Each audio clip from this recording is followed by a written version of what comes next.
All right, good morning. It's part three of our Road to Revolution Unit 1 lecture series.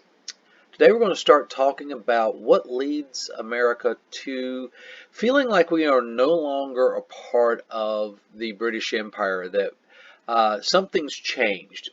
A few things that we need to take into account are first in the early 1600s, around 1605, the King of England bought back the charters from the British companies that owned the colonies. They basically had mismanaged the colonies to the point that they were basically bankrupt. Uh, and the king had to step in order to reestablish rule, order, and to keep the colonies going. The colonies continued to thrive underneath the king. Fortunately for the king and for the colonists had already set up their own forms of government locally. Basically, what he did is he sent a royal governor to help run the colony, and as long as they paid their taxes and ran their decisions by the governor appointed by the king, he pretty much left them alone. This is a policy known as solitary neglect. This is where the British really don't pay much attention to the American colonies. They pretty much govern themselves. As long as they include the governor and pay their taxes, the king leaves them alone. On the other hand, this is one of the reasons why Americans have the Second Amendment, the right to bear arms. Because the American people had to defend themselves. We had to form our own militias, protect ourselves from the Native Americans. Basically, we really couldn't depend on the king's help in too many ways. So we were on our own, and we had to defend ourselves and protect ourselves. So solitary neglect goes and starts in the 1600s once the king takes control of the colonies. Um, However, because the king was involved in a lot of different wars for a long time with Spain, and in the mid 1600s began having battles with France, and the extreme need in order to make as much money in order to pay for those wars, he issues what are known as the Navigation Acts. That's in 1651, where the king basically sets up the triangle trade route, where the colonies are regulated that they cannot make finished products. We were basically a supplier of raw materials. We cut the trees down, we made the slab lumber, but then we shipped that lumber to England to the furniture factories, where it would then be turned into furniture, then turned around and sailed to Africa to purchase more slaves in order to bring to the New World to clear more land. And then those products that were made in England would be sold here to the colonists as more colonists came to the colonies and set up new homes and new farms. Um, the King of England also forbade us from trading with other countries outside of Great Britain. So we weren't allowed to trade directly with France or Spain or any other country. This severely limited our access. Because of this, North Carolina actually plays a really large role in this particular part of American history. A black market appears in the Americas. You end up with products that are going to be made and sold and traded in farmers markets and swap meets, all across America. That is truly an American thing. The farmers market and the idea of a yard sale or that kind of thing. People made a lot of things on the side. People who had bees and honey would make and sell their extra honey to people who had extra pigs or cows or milk or eggs. Whatever it was they needed, they traded with one another secretly in order not to pay the British taxes on the products. It was sort of a workaround. Uh, North Carolina in particular was involved in black market. We even designed a special boat that we would sail off the coast of North Carolina and sail to the Bahamas, which are not really that far away from North Carolina, actually. We would sail there, buy illegal rum and molasses and other sugarcane products, in exchange for tobacco and other things grown here in North Carolina. And then we would ship that in these small little coastline boats all up and down the coast between, well, North Carolina and, New England. We would basically sail up the coast, see a good place to put ashore. We would row the boats right into the surf, land up on the beach, and the boat would then open up market right out of it. People would come to the beach and trade with North Carolina black market privateers that would basically be selling illegal goods that were not registered or listed for the British government. And like I said, this was a workaround to get around the Navigation Acts, to be able to trade without restrictions from the king, since he forbade us from trading with other countries. Things are going to go kind of like this way from roughly 1650 all the way up to 1750, when the French and Indian War will break out in 1754. Now, England and France had had many wars. Frankly, for about 100 years, France and England had been whooping up on each other, to put it bluntly.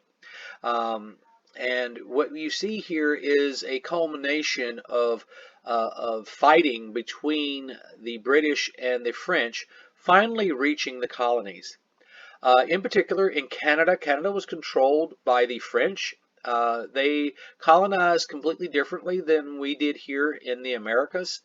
For the French, they basically made trading posts and stuff along the coast and along the waterways of the Great Lakes in order to trade with the local natives.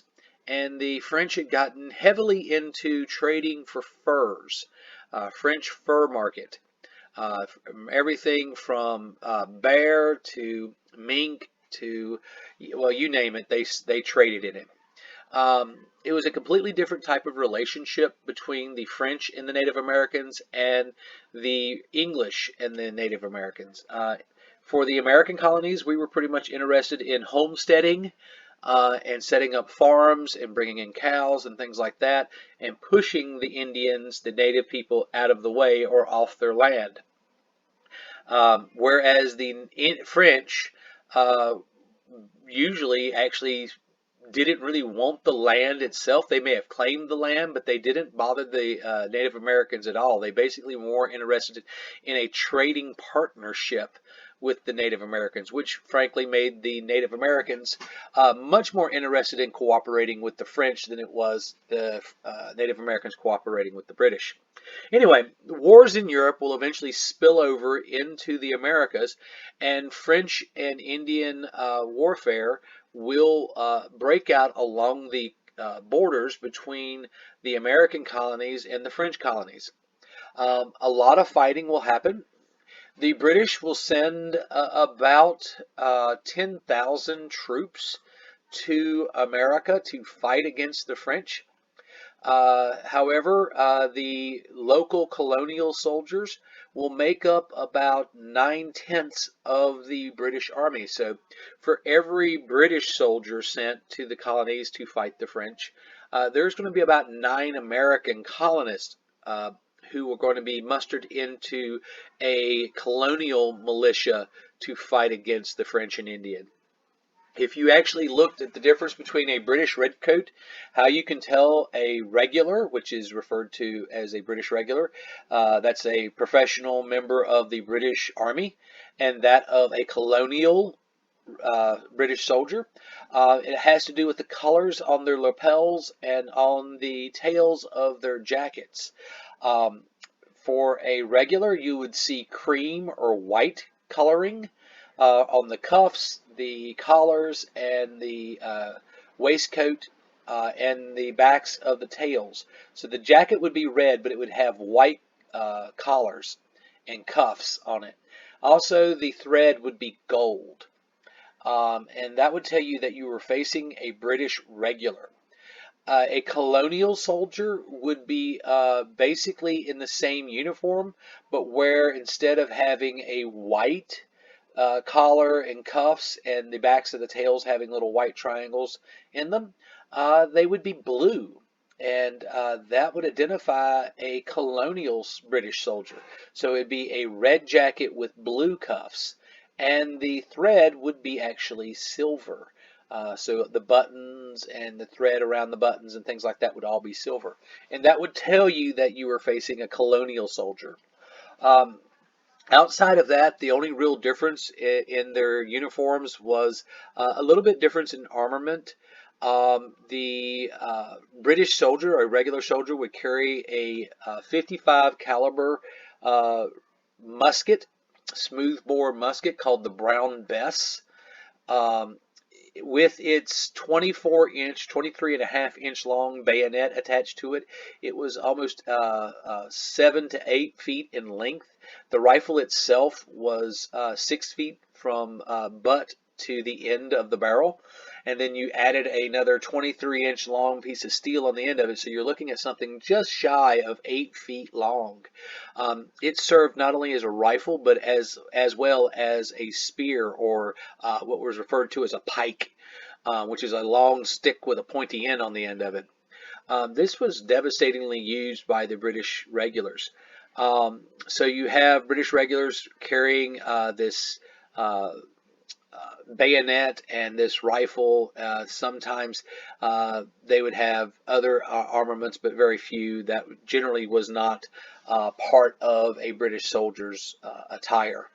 That being said, a colonial soldier was armed with usually a hunting rifle of their own. They provided their own weapon. Very rarely did they have a Brown Bess in their possession. That was pretty much restricted to actual British soldiers. But that being said, they would often carry tomahawks, long knives. These were local weapons developed by Native Americans, war hammers, stuff like that. So instead of having a bayonet on the end of their rifle, they would have a rifled hunting rifle, in which was provided by the soldier himself. It was their actual personal weapon. And then they would arm themselves accordingly with whatever Native American weapon of choice, whether it be a war hammer, which is basically a club with a big knot on the end of it, sometimes metal or real hard wood tapped and bored with lead inside of it to give it weight and heft, used for crushing of skulls. Tomahawks, basically a hatchet, or what was referred to as a war hammer, which was a hatchet on one end and a hammer on the other. A lot of these were actually mass produced in the colonies. So you have what looks like a hatchet, but on one end it has the little axe end on one end, and on the other end has a round hammer end on it, so that it can be used as a tomahawk, which could be thrown or used for cutting. And then, of course, there were long knives, which were long hunting knives that were used. Um, Usually they were under 12 inches long, but more than 6 inches long. So they were called long knives because obviously the blade was very long. These were common weapons used by Native Americans, and the colonists had kind of adopted fighting Indian style, which is one of the things that actually comes away from the French and Indian War, that the British didn't have a lot of respect for American soldiers, colonial warriors, because they didn't think that we fought gentlemanly enough, because we fought like the Native Americans too much. We would hide behind trees and stumps and rocks because, people shooting at you don't stand there in a line and get shot. But the British felt that that was unsportsmanlike. And they also thought that the hand-to-hand fighting that we did, Indian style, which pretty much all Americans from the time you were born till the time you died wrestled. That was a very American thing to do, was wrestling, and that was because Indian wrestling, we would often end up fighting Native Americans hand to hand on the ground, wrestling for our very life. But the British found that we were very barbaric and did not respect us very much. That actually comes back to bite them in the butt during the American Revolution, because they underestimate our ability to fight because of that. During the French and Indian War, Benjamin Franklin, seeing a need to help supply all those troops, remember, as I said, the British only sent about 10,000 British troops to fight the French and Indians, and the rest, about 90,000 plus, were colonial soldiers provided by the colonists themselves. To be able to arm, to be able to provide clothes and food and supplies for all of that, there was a lot of problems for each colony provided for its own, and because of that, there wasn't any real working together in order to defeat the French and the Indians. Um, Benjamin Franklin came up with a plan to make a centralized government, basically taking the 13 colonies and turning us into one big colony with 13 territories. The idea was is we'd be able to negotiate and barter with England as well as provide for the war easier if we had a centralized government. This idea of centralizing the government and making a union, a joint effort between all of the colonies, was an idea. He even went as far as in one of his newspapers making a wood block, which is a puzzle made out of wood, and he drew this on his newspaper on the cover, and basically it was a snake that was divided up into 13 pieces, and each piece was cut up, and it basically said join or die. So if we didn't work together, the Union, aka America, would lose to the French and Indians. The plan did not actually work. He was unable to and unsuccessful to get the 13 colonies to basically form a union and join together under one government. But the seed had been planted. The idea that America should join together was planted and would actually be what will happen when we come to the American Revolution. But at that time, during the French and Indian War, no colony wanted to give up its own government and its own power and authority to a big singular government. That was too much. But Benjamin Franklin honestly had the idea that we would join together as one united American colony with 13 territories, and that hopefully by doing that we would be able to join the Great Britain as a equal, like Scotland, Ireland, Wales, or even England, and actually join into the government there as a equal partner. However, that never happened either. So just remember that Benjamin Franklin came up with the Albany Plan of Union, but it failed. But even though it failed, the seed or the idea had been planted. Solitary neglect will end at the end of the French and Indian War. The crown starts taxing the colonists, and basically there's this idea that the colonists had been allowed to be so loosey-goosey with the rules that the King of England decided to put his foot down. Also, all the land that we gained from the French at the end of the war, Americans immediately wanted to rush into this area, but England didn't want to start another war with the Native Americans.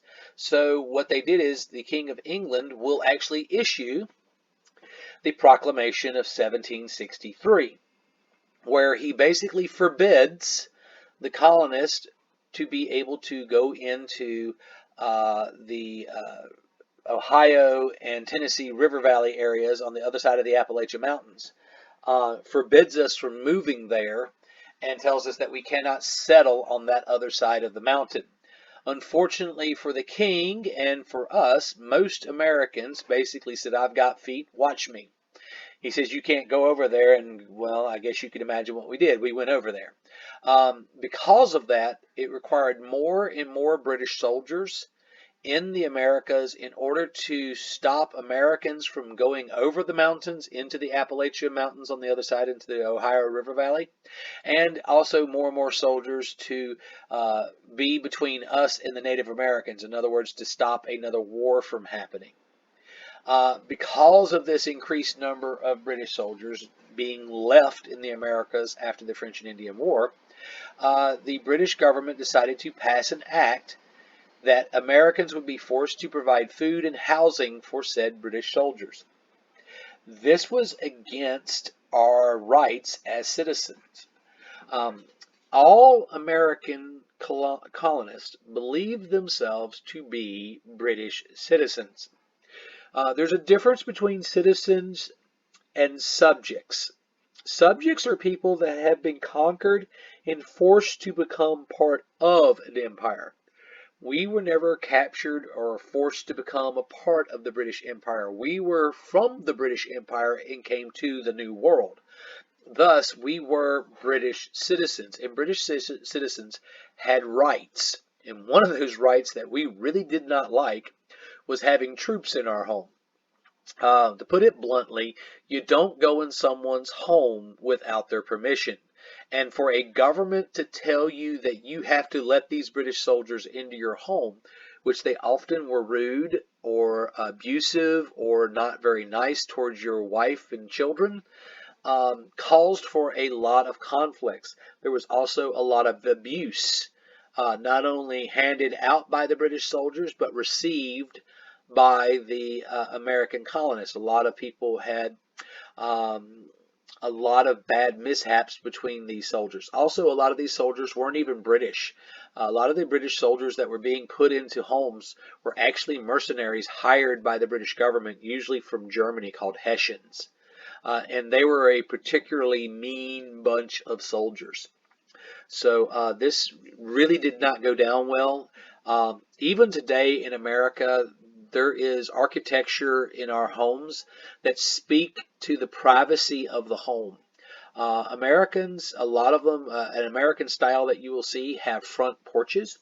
Front porches were actually put on the front of homes so that visitors, especially those of opposite sex, if they came to the home, could visit on the front porch in front of everybody in the community so that whispering wouldn't occur. So if, like, the preacher came over to the house to see the family and the husband was not home, he would sit on the front porch and thus talk to the wife of the house and the children of the house there on the front porch outside the house, so that the nosy neighbors couldn't make up stories about what this man was doing there with so-and-so's wife, or vice versa.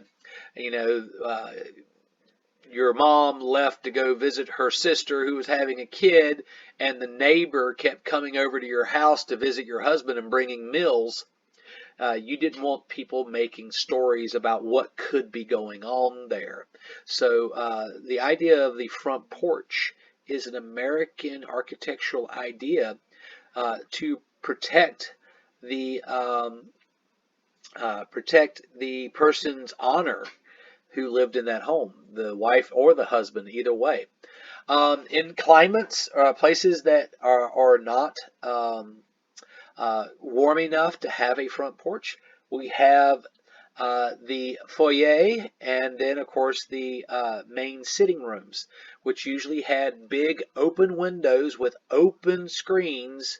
This is when you would come into a home and you would walk into the house, and to the left would be like a living room for the family to sit in, but then to the right or the left, whichever they decided, one room would be a special room, be that nice room with the nice couch and the nice furniture for guests.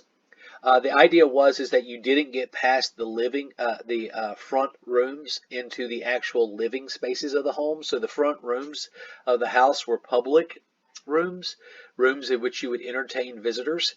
And part of that is that they had these great big windows in the front of the home so that people could look in and see that nothing was happening if someone was visiting a neighbor. So even in homes that were like in the north, where it was too cold to have a front porch, or it was wintertime and it was too cold for people to stay outside, they had these great big windows in the front rooms. And usually that special, and you probably have grandparents, some of you, who have the good room where there's a couch you can't sit on. It's only for special occasions for visitors. Notice that there's always a big giant window in that room, and it's always open. The curtains are always open. That is so that neighbors could see into your home and see that nothing was going on, no hanky-panky or anything. So the idea of forcing someone into your home when you're not there, and also I want to point out that these soldiers often showed up when the husband of the home was not there in order to get meals, and it was an insult.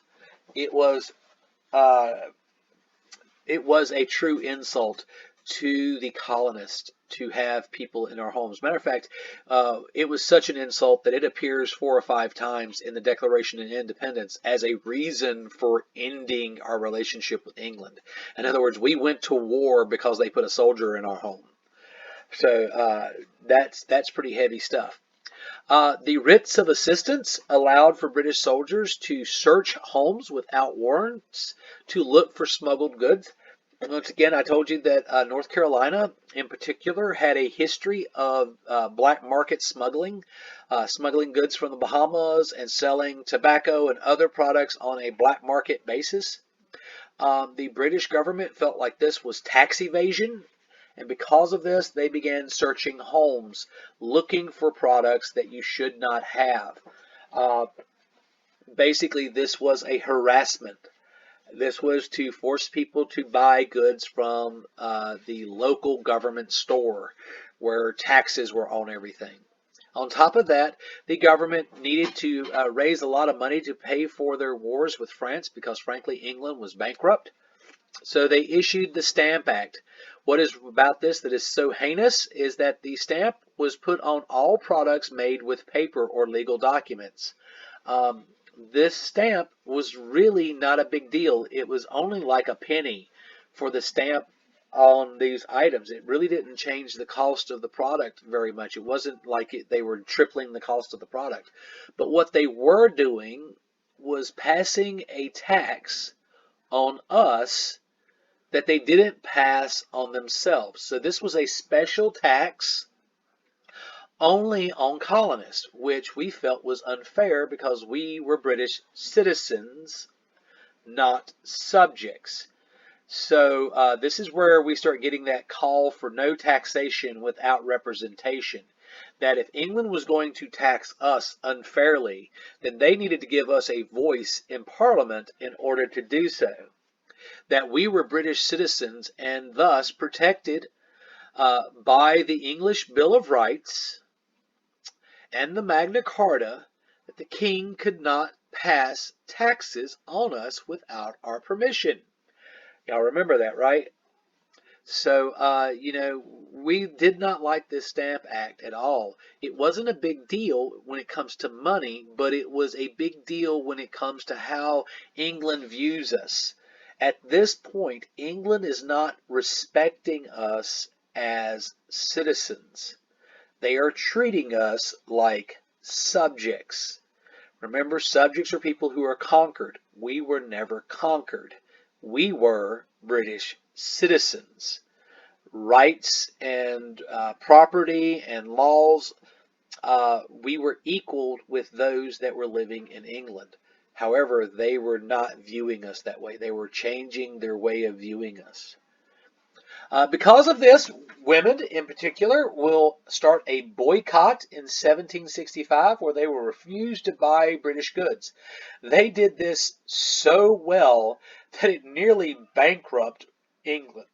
England itself really took a financial turn. This was absolute financial collapse. Americans stopped drinking tea. We now drink coffee.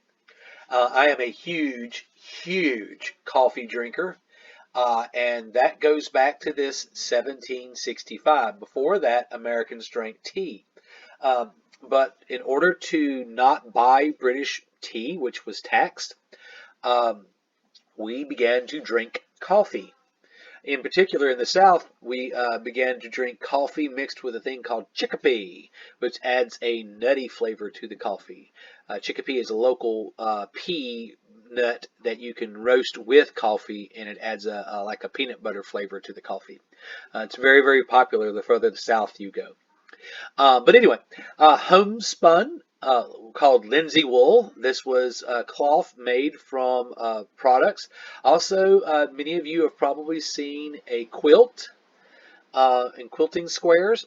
That was something that came up during this time where women began using and reusing products in order not to buy British-made products. So the American homemade quilt became not only invented during this time period, but it became a art form. It is very popular now. If you've ever come across a homemade quilt, a well-made homemade quilt could cost you as much as $1,000 because of the amount of love and effort and artwork that is put into it. Um, as I said, this boycott of all British-made goods basically brought England to its knees financially. Finally, British businesses basically went to Parliament and demanded that they remove the Stamp Act. The British government removed the Stamp Act. However, in the same voice as they removed the Stamp Act, they issued the Declaratory Act of 1766, which stated, hey, we're not going to tax you anymore with the Stamp Act, but Parliament has the right to tax and make decisions for the American colonies in all cases. It's basically a shot across the bow stating that England has the right to do whatever they want and there's nothing we can do about it. So we win the battle but lose the war? Something like that. Yeah. We win against the Stamp Act, but we lose in the long run. A year later, the British government is back with taxes, and they pass a tax called the Townshend Act, which 1767, which basically taxed all imported goods. Basically, everything that we could not make here in America, they put a tax on it. Glass, tea, paper, lead, all sorts of odd items from England will be taxed. America did not make its own glass. Matter of fact, you can tell glass that was made after 1766 in America, homes that had glass made here in America. It's not until, well, really until the around 1900 that America starts making quality glass. America does not have clean enough and pure enough silica, that's the sand used in the process of making glass. And because of that, our glass ends up looking wavy and ends up with bubbles in it and sometimes cloudy, even weird colors. And because of that, when you see glass made here in America from 1767 all the way up till, say, 1900, if you go to an old home, you'll see you can always tell really old glass in America because it has wavy. It looks like funhouse glass. People that walk past a window made of this glass would often be distorted or have a wave in them or bubbles floating up in the glass. It's kind of cool, but it wasn't as good a glass as we could get in England. But we stopped buying because obviously as soon as they did this, the boycotts came right back and we tried to force them once again in order to remove these taxes.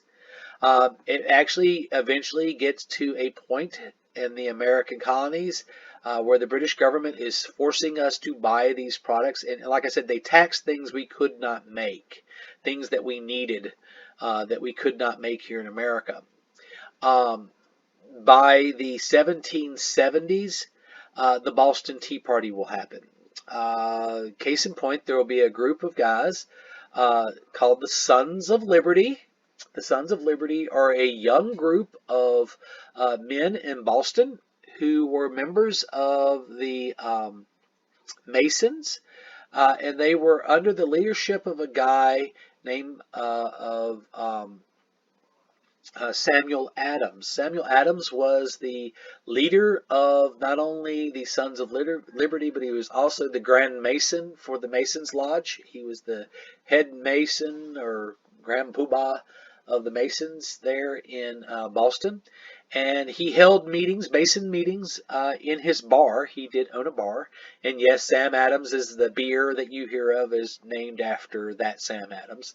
But anyway, Sam Adams him and a bunch of his guys, after the Mason meeting was over, these guys called themselves the Sons of Liberty, and what they did is they patrolled the streets trying to discourage people from buying these British-made goods, and even discourage the people who were importing and selling these goods from selling these products. In particular, they would go down to the Boston docks and tell ships that and their crews that were trying to offload these goods here in the colonies to turn around and go sell their goods somewhere else. One day, however, one captain refused to leave, and after that particular night, after that meeting with the Masons that night, the Sons of Liberty sitting around drinking and smoking and talking and getting angrier and angrier, eventually somebody got the bright idea of dressing up like Indians and going down to the harbor and throwing all those products into the harbor itself, actually going up on the ship and throwing the products into the water in order to protest the selling of this product in the Americas. It wasn't like they actually dressed up like Indians. It was basically a bunch of young men, most of them probably fairly well, they were drinking all night, so I'd say they probably were drunk. Rowed out to the ship, subdued the crew that was on duty, and locked the rest of the crew below decks, and then opened up the storage on the ship and began throwing crates of tea into the harbor. The people thought that this was the most wonderful thing that they had ever seen, and people from the entire city came out to watch these Indians, aka a bunch of guys with, black soot and a feather in their hair, throwing tea into the harbor. And when the authorities came and said, "Who threw this tea in the harbor?" the people all said, "Well, it looked like Indians to me." Even though they looked nothing like Indians. They looked like a bunch of drunks. But anyway, bottom line is that because of this, Boston will become basically a prison city. It will become under house arrest, if you will. Troops will be brought in. The harbor will be closed. Leaving the city will require special papers. They'll put guards on all the roads leaving out of the city. There'll be a curfew in place, and troops will march the streets. And basically, Boston will become on lockdown. It'll be basically the whole city on house arrest. During this, in 1774, Parliament will pass the Intolerable Acts. And these were acts that were done to restrict colonist rights and to punish us for disobeying and not cooperating with the British government. The first thing the British government will do will close our personal buildings, our houses of burgesses, and our general assemblies in our local governments. They will close all of them. They will also close our courts and establish courts by military tribunals or judges from the military, the British military, and a lot of things are going to happen. No more will there be trials by jury. A judge will only be paid if he finds the defendant guilty, which means he's never going to find anybody innocent. Also, a lot of the people who are found guilty will be shipped back to England to serve time in a British jail, or they will be impressed. Impressment is when you are forced into the British Navy against your will, where you will serve in the British Navy for a X number year period, and you have no choice. It's like being drafted, but it's being drafted by being clubbed and dragged onto a ship while you're unconscious, shanghaied, if you will. And a lot of these people that never seen, if you were found guilty during this period of time, a lot of times no one would ever see you again. You would be shipped off on a ship. If you didn't die in a battle against the French, you would rot in a jail in England and never come back. So pretty heinous way of things. And because of this, it will also end up in the Declaration of Independence. During the period of time in which the city of Boston was under house arrest, a terrible event will happen. This is called the Boston Massacre. where a group or angry crowd of Boston citizens will see a group of British soldiers, and the British soldiers will tell them that they need to leave the square, and the citizens will pick up snowballs, and yes, they probably had rocks inside the snowballs. It would chuck these snowballs at the British soldiers, and eventually the officer in charge orders his men to level their weapons, and they fire into the crowd. The first American to die was a freeman. That's a African American freed man named Chris Crispison. He will be the first to die in the American Revolution. He's the first casualty. An African American is the first casualty in the American Revolution. Interesting side note. Others were injured. The city basically erupts in violence, protest, and things like that, and things go from bad to worse. During 1774, the colonies will try to start up their own government or own negotiating group in order to negotiate with King George III. The First Continental Congress will be called, asking for members or delegates from every colony. Everybody will send delegates except for Georgia. Georgia was at this point in time, was still a penal colony. And a lot of the free citizens that lived there, frankly, just did not care at that time about what was going on. It really wasn't affecting them in Georgia. So Georgia didn't show up. However, this meeting, they will establish themselves to try to restore order, and they will send letters to the king asking for him to help end this conflict between us and Parliament. We really viewed this as a fight between us and Parliament and not a fight between us and the King of England. We still believed in the king, and we believed that he was being advised by bad advisors, and that it was Parliament that was doing this to us, not him. So we petitioned him. We sent him letters begging him.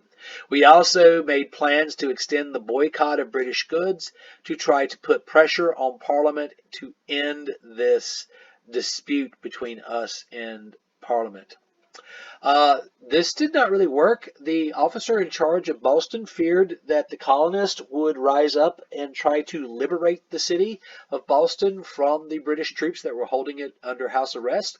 So he will send troops to Concord and Lexington, where the city of Lexington, they're going to have a stockpile of munitions, that's black powder and extra rifles for the local militias. And he wants to get rid of these guns and stuff, for fearing that the colonists will use them on the city. So he sends out about 2,500 British soldiers, about 50% of the British soldiers in Boston.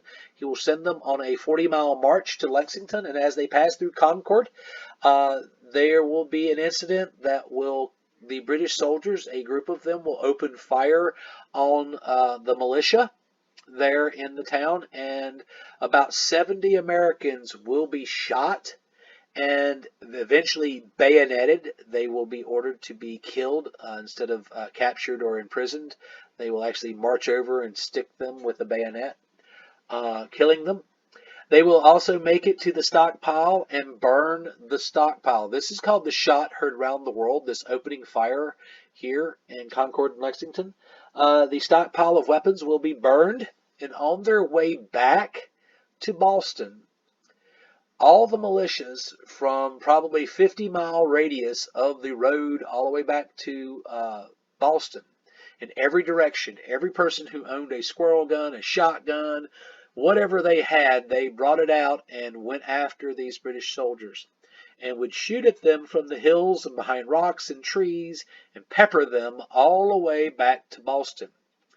By the time the army gets back to Boston, only 700 march back in. Out of 2,500, only 700 make it back to Boston, and only 300 of those 700 will be fit for duty. The rest of them will be so injured it will end their military careers. In other words, this was the end of that unit. Basically, they were decimated by the angry colonists for what they did. This is really the beginning of the American Revolution. Even though this was not the end of everything, things were really out of hand. A Second Continental Congress will be asked to form, and the leaders of this Second Continental Congress will begin the ideas of thinking about independence. They will ask for the Declaration of Independence, but before that, they will send one last petition, one last letter to the King of England, literally begging him to end this dispute. It is called the Olive Branch Petition, and it was issued in July 5th, 1775. The King of England did not find this to be very good, and basically chucked it and said no. He was not interested in hearing from what he believed were rabble or rebels that were trying to plot against him. At this point, a committee will be established to write the Declaration of Independence. It will be headed up by, you need to write this down, John Adams will be the head of the committee, and he will find two individuals to help him man the committee to write the Declaration of Independence. That would be Benjamin Franklin, the long-established statesman, and a new fellow from Virginia called Thomas Jefferson. Thomas Jefferson will be given the job to actually do the physical writing of the Declaration of Independence. And John Adams and Benjamin Franklin will be the editors of it. So Thomas Jefferson writes it, and Benjamin Franklin and John Adams edit it. Why didn't John Adams or Benjamin Franklin write the Declaration of Independence? Probably because both of them were established in politics in America at the time, and both of them had a long, long list of enemies. And they honestly feared that if they were to write the Declaration of Independence, people would have voted against it just simply because their name was on it. Thomas Jefferson, on the other hand, was pretty much unknown as far as politics went, and was extremely likable and was a beautiful writer. He actually made up a lot of words that had never been seen before for the Declaration of Independence to be able to express America's need to leave the British Empire and declare ourselves independence. That being said, in order to support this Declaration of Independence, Common Sense would be written by Thomas Paine. And Thomas Paine was a well-known writer. He established a pamphlet. It was about 15 to 20 pages long. And basically it was an argument for America becoming its own country, aka Common Sense. Duh. It was the book of duh. And anyway, the Second Continental Congress approves the Declaration of Independence with just a few changes, as I said, made by Benjamin Franklin and John Adams. And on July 4th, it was signed by all members of Congress and sent to the King of England. So July 4th, 1776, America officially becomes independent. The King's response to the Declaration of Independence was every single person who signed that document received a death sentence. He ordered that they were treasoned and that they were to be hanged on sight. So part of the statements there where they pledged their life and their fortunes and their very essence to this new country, that's exactly what they did. When they signed that document, they signed their life away. Either win or die. That was basically the end result of signing the Declaration of Independence. So these guys were so, they believed in what they were doing so much that they were willing to poke the most powerful country in the world and basically they were willing to die for it, which is super, super amazing. So, the Declaration of Independence, 1776, July 4th. Make sure you don't forget that. I'm going to put this video up. It is a reading of the Declaration of Independence, and that is something we will talk about in our next meeting. with one another. So we'll talk about the Declaration of Independence then, but please take a moment and watch this recording of the Declaration of Independence. It is very, very well done, and I will put it on the link there on top of the bookshelf. As I said, the Declaration was signed on July 4th, 1776. It officially separates the United States from the British government, and the American Revolution officially begins. And I want you to remember this was an act of treason. All of those names at the bottom of that document had committed treason in the eyes of the king. One name stands out above all. It's John Hancock. If you look in the middle at the bottom, you can see his name is much larger than all the others. He wrote it real giant and big, and his statement was that he wanted the King of England to be able to read his name even without his glasses. So that's why he wrote his name so big on it. And I will put this video up there as well, this video of the Declaration of Independence for you up there. Please check it out. We'll pick up with the Articles of Confederation, our first official government, tomorrow. That's it, folks. Have a great day. Bye.